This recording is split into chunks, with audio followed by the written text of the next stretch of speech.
Magandang umaga sa ating lahat mga kababayan. Ito po ang Initing TV Vinyl Soft at Awaken Earth para po sa ating latest weather update ngayong araw ng Biyernes, April 25, 2025, alas 8 ng umaga. Makikita natin dito sa ating live weather satellite animation na nandyan pa rin po ang LPA-like vortex, no?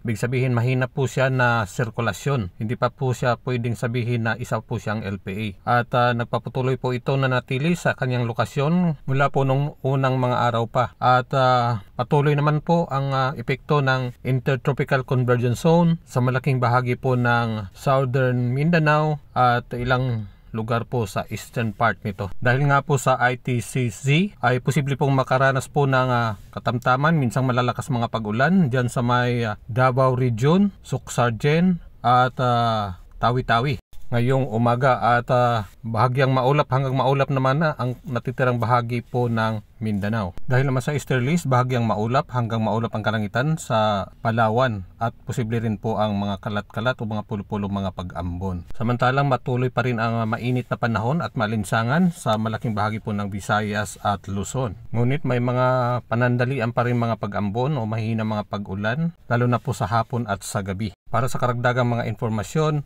advisories, punta lang po kayo sa ating Awaken Earth sa Facebook page at pakishare na rin po. Salamat po.